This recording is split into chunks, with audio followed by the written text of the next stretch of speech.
मौसी की जूस और समोसों की दुकान थी। जंगल में सिर्फ एक ही दुकान थी, वो भी मीनू मौसी की थी। मीनू मौसी की दुकान पर साथ वाला जंगल के भी परिंदे आते, क्योंकि मीनू मौसी का जूस और समोसे खालिश चीज़ों से बने हुए थे। मीनू मौसी की रोजाना की बिक्री अच्छी हो जाती और शाम को दुकान बंद करके घर चले जाती। लाड़ो चिड़िया अपने बच्चे टीलू के साथ रहती थी। लाड़ो जंगल से लकड़ियां ढूंढती और जमा करती, फिर अपने जंगल के दूसरे परिंदों को बेच देती। लाड़ो का भी गुजारा अच्छे से हो जाता। लाड़ो काफी मेहनती थी, सुबह के वक्त जाती और शाम होने से पहले घर वापस आ जाती। ऐसे ही लाड़ो का भी अच्छे से गुजारा हो जाता। जंगल में सारे परिंदे कुछ ना कुछ करते और अपना गुजारा करते। कोई परिंदा दाना बेचता और कोई परिंदा घर का सामान। जंगल में सब पुरसुकून और खुशहाल माहौल था। दूसरी तरफ कालू कौवा था। जो कोई भी काम करता उसे उसमें नुकसान होता। कालू कौवा मेहनती था, लेकिन वो हर काम में नाकाम हो जाता। कालू जब दूसरे परिंदों को देखता तो वो दिल ही दिल में शर्मिंदा होता कि बाकी परिंदे कुछ ना कुछ करते हैं, बस एक मैं ही हूँ जो कुछ भी नहीं करता।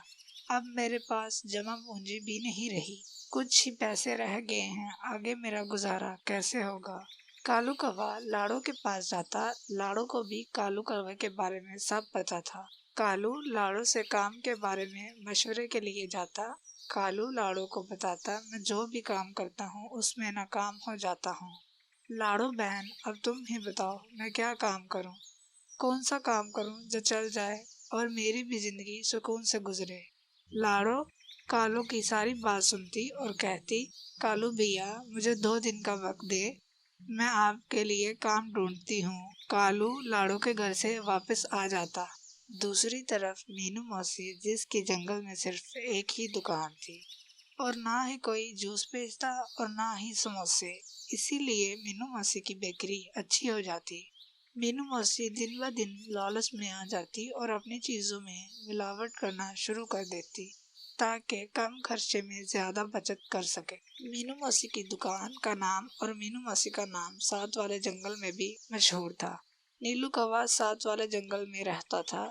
उसके शहर से मेहमान आने वाले थे, इसलिए वो मीनू मौसी से समोसे और जूस लेने आया था। कहता, मीनू मौसी मुझे मजेदार समोसे और जूस दे दो, मेरे शहर से मेहमान आने वाले हैं।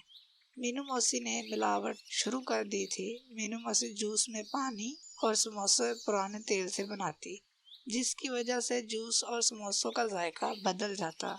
नीलू कौवा मीनू मौसी से जूस और समोसे लेकर अपने जंगल वापस आ जाता। मीनू मौसी की आज भी बिक्री अच्छी हुई थी। वो ऐसा सब इसलिए हो रहा था कि मीनू मौसी ने पहले से ज्यादा मिलावट करना शुरू कर दी थी। टीलू अपनी मम्मा से कहता, मम्मा आज मैंने जूस और समोसे खाने हैं, बहुत दिन हो गए नहीं खाए। लाड़ो टीलू के लिए समोसे और जूस लेने चले जाती। मीनू मौसी की दुकान पर पहले से ही काफी रश था। लाड़ो दोनों चीजें लेकर घर आ जाती।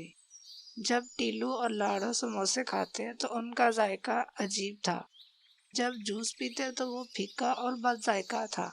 लाड़ो वापस मीनू मौसी की दुकान पर जाती और मीनू मौसी को शिकायत करती कि जूस भी बद जायका है और समोसे भी। इतने में नीलू कौवा भी वहां आ जाता और कहता, मीनू मौसी मैंने कहा था मेरे मेहमान आने वाले हैं, मैं इतनी दूर से जंगल छोड़कर तुम्हारे पास आया था कि मीनू मौसी की चीजें खालिश होती हैं और वो खालिश चीजें बेचती है, उल्टा मेरे मेहमान बीमार हो गए। मीनू मौसी गलती मानने के बजाय नीलू कौवे और लाड़ो से लड़ पड़ती कि ये सब क्या कह रहे हो, मैंने कभी भी मिलावट नहीं की और ना ही कभी पुरानी चीजें इस्तेमाल की हैं। ऐसे ही नहीं दूर दूर से परिंदे मेरे पास आते, ये तुम दोनों मुझ पर क्यों इल्जाम लगा रहे हो, मैंने ऐसा कुछ नहीं किया। ऐसे ही 1-2 दिन में मीनू मौसी की शिकायतें बढ़ जाती और बिक्री ना होने के बराबर हो जाती, जिसमें मीनू मौसी की गलती और लालच थी। 2 दिन हो गए थे।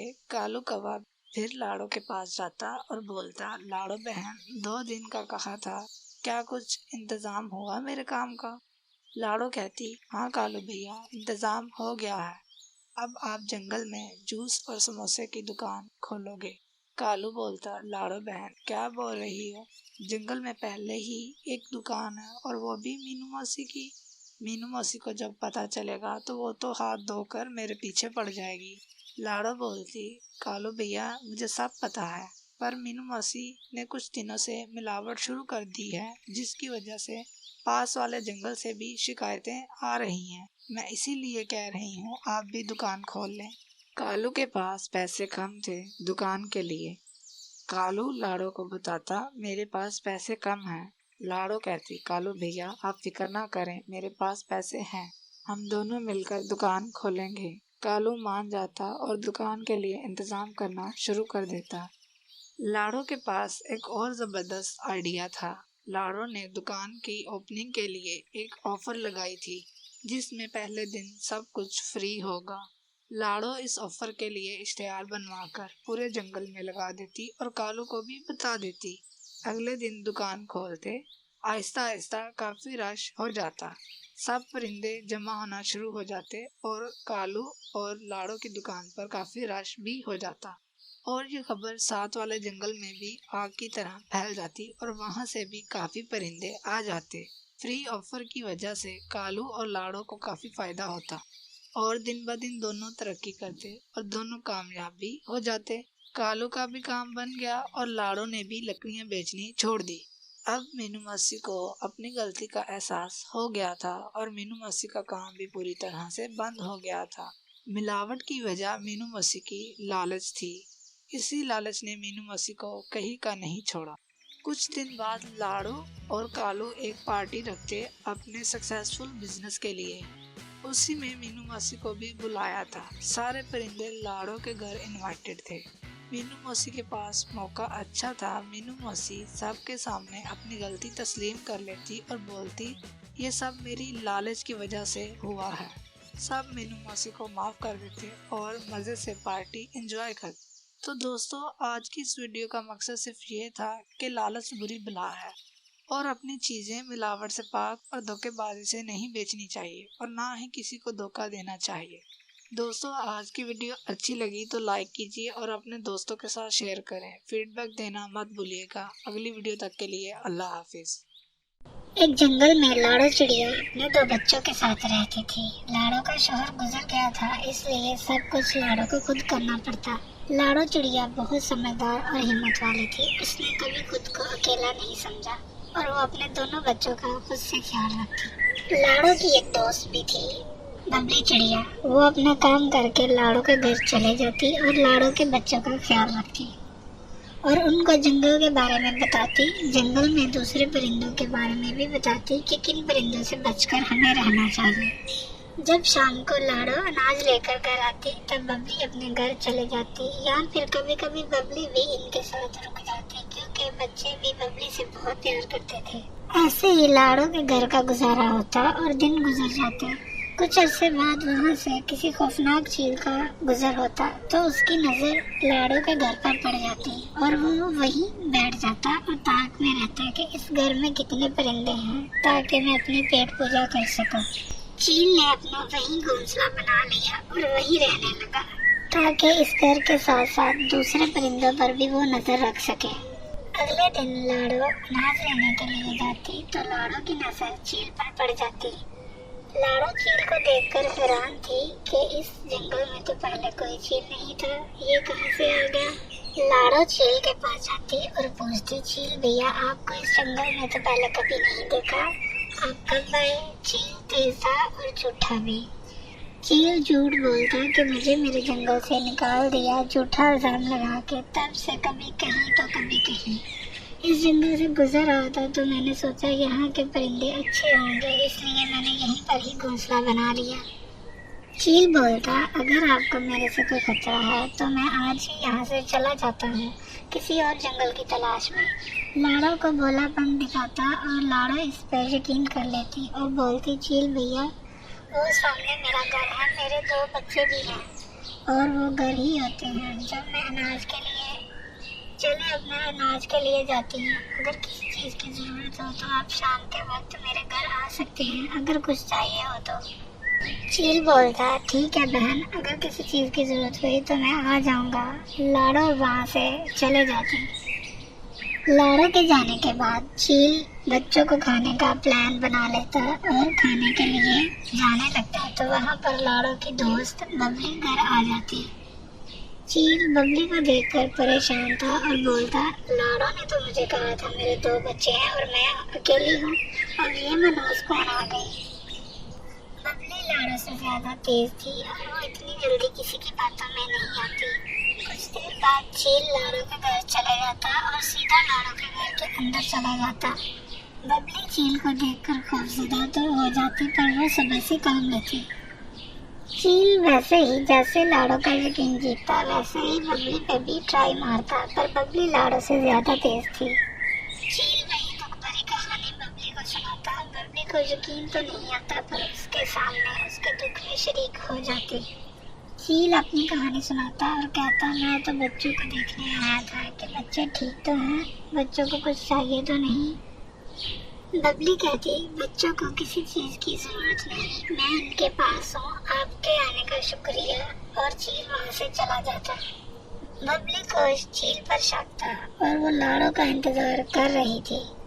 बबली लाड़ो को सब बता देती और लाड़ो भी बबली को सब बता देती। लाड़ो बोली थी इसलिए यकीन कर लेती। बबली उसे कहती, अगर तुमने उसे शाम को आने का बोला था तो इसका क्या काम था कि तुम्हारे जाने के ठीक थोड़ी देर बाद ही तुम्हारे घर वो आ गया। बबली लाड़ो को कहती, इतनी जल्दी किसी पे यकीन ना किया करो, वैसे भी वो चील है, हमें क्या पता वो सच बोल रहा है या झूठ। मुझे तो दाल में कुछ काला लगता है, यकीनन वो झूठ बोल रहा है हमसे। अगले दिन लाड़ो के जाने से पहले ही बबली लाड़ो के घर आ जाती और लाड़ो को बोलती, जब तक मैं ना हूँ तुम तब तक घर से नहीं जाओगी। लाड़ो बबली का कहना मानती और ऐसे ही करती। लाड़ो वैसे ही जैसे रोज जाती वैसे ही सुबह सुबह अनाज की तलाश में निकल पड़ती। ये सब कुछ चील देख रहा था। चील बबली को वक्त से पहले देखकर थोड़ा परेशान हो जाता है, क्योंकि उसने सोचा था उसके आने से पहले ही बच्चों को खाऊंगा और फिर बबली को, और वो रुक जाता, बबली के जाने का इंतजार करता, मगर बबली घर से कहीं नहीं जाती। बबली बच्चों को सब कुछ बता देती और कहती, वो चील जो कल आया था वो बहुत खतरनाक है, तुमने उसकी कोई बात नहीं माननी और जब अकेले हो तो घर से नहीं निकलना। बंटू और टीलू बात को समझ जाते और बबली आंटी की बात पर अमल करते। बबली को कुछ काम था, उसने बाहर जाना था, शाम का वक्त भी हो गया था। लाड़ो भी घर वापस आने वाली थी। बबली घर से चले जाती और दरवाजा बंद कर देती और बच्चों को कहती, दरवाजा अंदर से बंद कर लो, जब तक मैं या तुम्हारी अम्मी नहीं आ जाती तो तुम दरवाजा नहीं खोलोगे। बच्चे वैसा ही करते जैसा बबली आंटी ने कहा था। चील देखकर खुश हो जाता, बबली पास के ही दरख्त पर छुप जाती।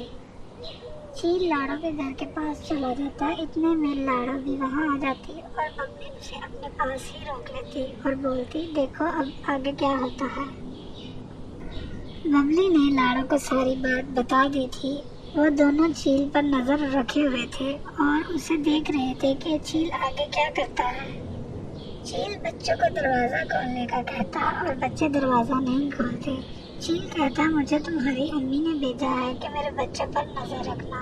चील भैया, मैं इसलिए यहाँ आया हूँ। बच्चे बबली आंटी की बात पर अमल करते और चील के लिए दरवाजा नहीं खोलते। इतने में चील को गुस्सा आ जाता और वो बोलता, अगर दरवाजा ना खोला तो मैं दरवाजा तोड़कर अंदर आ जाऊंगा और तुम दोनों को खा जाऊंगा। बबली और लाड़ो ये सब देख रही थी। लाड़ो को यकीन नहीं आता और बबली लाड़ो को समझाती, अगर मैं बच्चों को ऐसा कुछ ना करने को कहती तो चील आज बच्चों को खा जाता। लाड़ो और बबली भी वहाँ आ जाती और चील की इस हरकत को अनदेखा कर अपने घर चले जाती और चील भी अपने घर चले जाता। लाड़ो दरवाजा ना खोलने पर बच्चों को शाबाश देती और बबली का शुक्रिया अदा करती। बबली, आज तेरी वजह से मेरे बच्चे बच गए। अगले दिन चील फिर ताक लगाकर बैठा था। लाड़ो घर से निकल नहीं रही थी। इतने में वहाँ पर बबली भी आ जाती। चील और गुस्से में आ जाता, इन दोनों को देखकर कहता, आज तो लगे आता इन सब का काम तमाम ही कर दूंगा। बबली मदद के लिए दूसरे परिंदों को बुलाती और कहती, जब वो आए तब आना। चील लाड़ो के घर के पास चला जाता और जाकर बोलता, आज मैं आप सबको खाने आया हूँ, मेरे से और सब्र नहीं आता। जैसे ही दरवाजा तोड़ने लगता, दूसरे परिंदे भी वहीं पर आ जाते। चील उड़कर दूसरे दरख्त पर बैठ जाता और लाड़ा बबली भी अपने घर से बाहर आ जाती। ये सारा मंजर दूसरों ने भी देख लिया था। चील ड्रामा शुरू करता, इससे पहले ही परिंदों ने चील पर पत्थरों से हमला कर दिया और चील उल्टे पांव वहां से भाग जाता। ये सब बबली की तेजी और दूसरे परिंदों की मदद से हुआ। चील इस जंगल को छोड़कर हमेशा के लिए चला जाता और 3 दिन से भूखा अगले जंगल निकल जाता। तो दोस्तों, आज की वीडियो का मकसद ये था कि हमें इतनी जल्दी किसी पे यकीन नहीं करना चाहिए। कभी कभी कुछ लोग आपको नुकसान पहुंचाने के लिए ऐसा करते हैं ताकि वो अपने मकसद में कामयाब हो सके। वीडियो अच्छी लगी है तो वीडियो को लाइक, शेयर और कमेंट बॉक्स में ज़रूर बताइएगा कि वीडियो कैसी लगी। और चैनल को सब्सक्राइब कर दें ताकि हमारी हर आने वाली वीडियो आप तक सबसे पहले पहुँच सके। अगली वीडियो तक के लिए अल्लाह हाफिज़।